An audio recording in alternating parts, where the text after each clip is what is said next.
Hello दोस्तों, स्वागत है आपका अपने चैनल इंजीनियर्स इनबॉक्स में। आज हम देखेंगे उत्तराखंड लोकसभा आयोग में जो असिस्टेंट इंजीनियर की वैकेंसी आई है उसका नोटिफिकेशन देखते हैं क्या है, कितनी सीटें हैं, कब तक फॉर्म का लास्ट डेट है और इससे रिलेटेड सारी इन्फॉर्मेशन हम इस वीडियो में देखेंगे। अगर आप इस चैनल पर नए हैं तो कृपया चैनल को लाइक शेयर एंड सब्सक्राइब जरूर करें। हम इस चैनल पर यूथ पब्लिकेशन बुक की अभी सीरीज़ शुरू की है इन्वायरमेंटल इंजीनियरिंग की, तो अगर आप उस नहीं देखे हैं तो कृपया डिस्क्रिप्शन में इसका लिंक दे देंगे और आप जाके यूथ पब्लिकेशन बुक का इन्वायरमेंटल इंजीनियरिंग का सीरीज आप देख सकते हैं। तो आइए बिना किसी देरी के शुरू करते हैं नोटिफिकेशन के साथ। जैसा कि आप लोग को पता होगा कि ये उत्तराखंड लोक सभा आयोग द्वारा निकाला गया वैकेंसी है। ये कब आई है तो आज ही निकाली गई है 1 सितंबर 2021 को। और ये ऑनलाइन आवेदन पत्र भरने की अंतिम तिथि यानी आपको लास्ट डेट इस फॉर्म भरने का है 21 सितंबर 2021 रात 12 बजे तक, रात्रि 12 बजे तक के फॉर्म भरने का डेट है। और अब इसका पेमेंट है जो net banking, debit card, credit card किसी के द्वारा भी अंतिम तिथि तक जमा कर सकते हैं। बात करें अगर अगले पड़ाव की तो इसमें एक बात और मार्क करने वाली है कि जो आपका रिजल्ट डिक्लेरेशन डेट होगा वही आपको मार्कशीट इशू डेट होगा।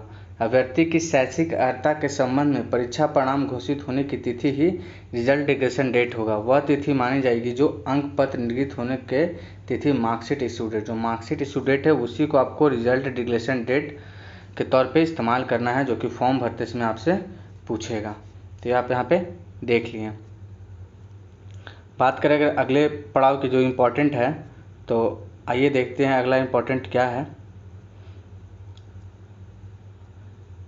हाँ, ये देखिए यहाँ पे टोटल नंबर ऑफ वैकेंसीज के बारे में बताया है। तो आपका ग्रामीण निर्माण विभाग में टोटल 24 सीट है। एक सीट आपका किसके लिए है, सिविल का टोटल 24 सीट है और एक सीट इलेक्ट्रिकल और मैकेनिकल मिला के है, जिसमें आपका सिविल में 14 सीट जनरल कैटेगरी में है और एक सीट विधि इलेक्ट्रिकल और मैकेनिकल में है। 5 सीट आपका और 3 सीट और ये 2 EWS के लिए ये सारी सीटें हैं। हम अभी जनरल और टोटल सीट पे बात करेंगे, बाकी लिखा हुआ है वो देखते चलेंगे। सिविल का सिंचाई विभाग में 29 सीट है और मैकेनिकल का 6 सीट है और टोटल यहाँ 46 सीट हो रहा है और इलेक्ट्रिकल का 10 सीट। इसी तरह से अगर हम लघु सिंचाई विभाग की बात करें तो यहाँ पे कृषि एग्रीकल्चर इंजीनियरिंग का 4 सीट है और सिविल इंजीनियरिंग का 2 सीट है जनरल में, और टोटल 6 सीट है और यहाँ पे 2 सीट है। अगर बात करें हम PHED डिपार्टमेंट की यानी पेयजल एवं स्वच्छता विभाग में तो इसमें आपका 9 सीट है सिविल का और टोटल 21 सीट है। 9 सीट आपका ये जनरल में हो गया और 21 सीट टोटल सीट हुआ। बात करें अगर ऊर्जा विभाग में तो आपका ऊर्जा विभाग में 1 सीट क्या है इलेक्ट्रिकल के लिए है और 18 सीट क्या है सिविल के लिए जनरल कैटेगरी में, और वहीं 42 सीट है आपका लोक निर्माण विभाग में किसके लिए टोटल, और उसमें 18 सीट आपका जनरल वालों के लिए, यानी टोटल आपका 84 सीट है जनरल वालों के लिए। उसमें से 30% आरक्षण आपको फीमेल के लिए है और वो 36 आरक्षण के अनुसार आपका यहाँ पे सारा रिक्तियाँ बता दिया है इसमें, तो ये आप देख लेंगे, हमने ऊपर डिस्कस कर लिया है। और जो अदर स्टेट वाले होंगे वो यहाँ पे जनरल के रूप में ट्रीट किए जाएंगे, बाकी जो होंगे उत्तराखंड के डोमिसाइल वही SC ST OBC माने जाएंगे। देखिए यहाँ एक बात और नोट करके लिखा हुआ है कि रिक्तियों की संख्या घट बढ़ सकती है, तो इसके लिए आप निश्चित रहें कि उसकी संख्या घट बढ़ सकती है। पद का स्वरूप क्या है तो ये परमानेंट जॉब है, ये आपका एक परमानेंट जॉब है। इसका वेतन 56,100 से 1,77,500, ये लेवल 10 का जॉब है और इसमें आपका पेंशन योजना भी है। आपको अनिवार्य इसमें इम्पॉर्टेंट आपका क्या होना चाहिए एजुकेशन क्वालिफिकेशन वो देख लीजिए। अगर आप ग्रामीण निर्माण विभाग में है और सिविल के लिए बात करें हम तो सिविल आप किसी मतलब आपके पास BTech डिग्री होना चाहिए बस, और वो आपका मान्यता प्राप्त होना चाहिए AICTE से, बस यही आपका पूछ रहा है। उसी तरह से इलेक्ट्रिकल वालों के लिए है कि आपका BTech डिग्री होना चाहिए, सिंचाई विभाग, एग्रीकल्चर विभाग और सबके लिए वही है, सेम पूछा आपसे। हाँ, यहाँ पे देखिए चयन प्रक्रिया बहुत इंपॉर्टेंट है। सिलेक्शन प्रोसेस आपका कैसे होगा तो देखिए यहाँ अभ्यर्थी की लिखित परीक्षा आपको ऑब्जेक्टिव प्रकार की आयोजित की जाएगी, ठीक है। दोनों परीक्षाधारक आधार पर साक्षात्कारकर्ता हेतु सफल घोषित अभ्यर्थियों की साक्षात्कारकर्ता ने इंटरव्यू आपको है बोली जाएगी उसके बाद, और आपका जो पूरा मेरिट बनेगा वो ऑब्जेक्टिव एग्ज़ाम जो होगा उस पर और इंटरव्यू मिला के बनेगा। अगर हम आयु सीमा की बात करें तो जो भी 21 वर्ष से ऊपर हैं और 42 वर्ष से कम हैं वो इस फॉर्म को भर सकते हैं। और यहाँ पे दिनांक 27 अगस्त 2021 को माना गया है एज, तो आप देख सकते हैं। और ओबीसी और जनरल के हिसाब से, ईडब्ल्यूएस और SC ST के हिसाब से एज में रिलैक्सेशन दिया हुआ है, वो देख सकते हैं। अगर बात करें हम, अगर यहाँ पे देखिए उत्तराखंड के स्वतंत्रता सेनानी को स्पेशल है यहाँ 5 वर्ष का। यहाँ पे अगर हम बात करें इसके आगे मेन इंपॉर्टेंट बात है, हमने देख लिया कैसे सिलेक्शन प्रोसेस होगा। आप देखिए कि क्या होना चाहिए इसमें आपको करना है, आपको यूपीएससी गवर्नमेंट पे जाइए और यहाँ पे मेनू बार में अप्लाई नाउ करते जाइए क्लिक। हम आपको लिंक डिस्क्रिप्शन लिंक में इसका दे देंगे, तो आप वहाँ से जाकर डायरेक्ट अपना फॉर्म को फिलअप कर सकते हैं, या हम वेबसाइट का लिंक आपको डिस्क्रिप्शन लिंक में दे देंगे। अगर बात करें, ये देखिए फी की कितना फ़ी लग रहा है, तो ये देख लिए जो भी जनरल कैटेगरी में आते हैं, जो अदर स्टेट हैं, उन्हें 250 रुपया फ़ी एप्लीकेशन फ़ी लगेगा और 26.55 रुपीज़ आपको टैक्स में, टोटल आपको 276 रुपया 55 पैसा कटेंगे। और जो उत्तराखंड के हैं उनके 250 अनपिछड़ा वर्ग वाले के भी, और 100 रुपया किनके लिए, SC ST वालों के लिए, EWS वालों के लिए 250, और जो PWD हैं उनके लिए कुछ भी नहीं, अनाथ बच्चों के लिए भी कोई भी शुल्क नहीं। तो ये आपको यहाँ पर प्रोसेसिंग फीस सबके लिए इक्वल है, तो आप देख सकते हैं आप जिस कैटेगरी में आते हैं उस हिसाब से आपका फॉर्म का पैसा लगेगा। और जनरल हिसाब से आपको 226.55 रुपीज़ आपको पे करने होंगे। अब देखिए आगे देखते क्या है, आगे आपको देखते हैं। देखिए यहाँ पे ये आपको बहुत जगह डिस्कस नहीं मिला, कोई वीडियो में यहाँ पे लिया हुआ है कि नेगेटिव मार्किंग रहेगा एग्जाम में, और कितना रहेगा, तो आपको 1/4 रहेगा। ये गलत उत्तरों के लिए दंडन लिखित प्रश्न भर्तियों द्वारा दिए गए गलत उत्तरों के लिए नेगेटिव मार्किंग दिया जाएगा। और कितना दिया जाएगा, ये देखिए एक गलत उत्तर के लिए 1/4 दंड, यानी 1/4, यानी आपका अगर 4 नंबर का क्वेश्चन है, अगर आपका 1 नंबर का क्वेश्चन गलत है तो आपका 0.25 मार्क्स खत्म होगा, और 4 नंबर का क्वेश्चन है तो 1 मार्क्स कटेगा। चलिए बात करें अगर अगले क्वेश्चन की, इसमें ये भी दिया है कि बाद में जो आपका रिजल्ट आएगा तो आप ऑब्जेक्शन 7 दिन के अंदर कर सकते हैं, और पर क्वेश्चन आपको 50 रुपया भुगतान करना होगा। बात करें अगर आगे इसमें, तो क्या इसका पैटर्न होने वाला है एग्ज़ाम का, वो देखते हैं। बाकी तो आपके एडमिट कार्ड का इसमें डिटेल्स लिखा हुआ है। ये देखिए आपका सेंटर कोड दिया हुआ है, उत्तराखंड संविधान मंदिर में सेंटर कोड। अगर आप अल्मोड़ा सिटी में सेंटर डालना चाहते हैं तो आपको सिटी कोड 01 पुट करना होगा। तो ये आप देख लीजिएगा, जब आप फॉर्म भरते रहिएगा तो यहाँ से आके एक बार सिटी कोड देख लीजिएगा, ताकि आपको कोई परेशानी ना हो। आप स्क्रीनशॉट रख सकते हैं, उसके हिसाब से आप काम कर सकते हैं। ये देखिए सबसे इम्पॉर्टेंट बात, ये बात जान जाइए, बहुत लोगों बच्चों को कन्फ्यूज़न है कि इसमें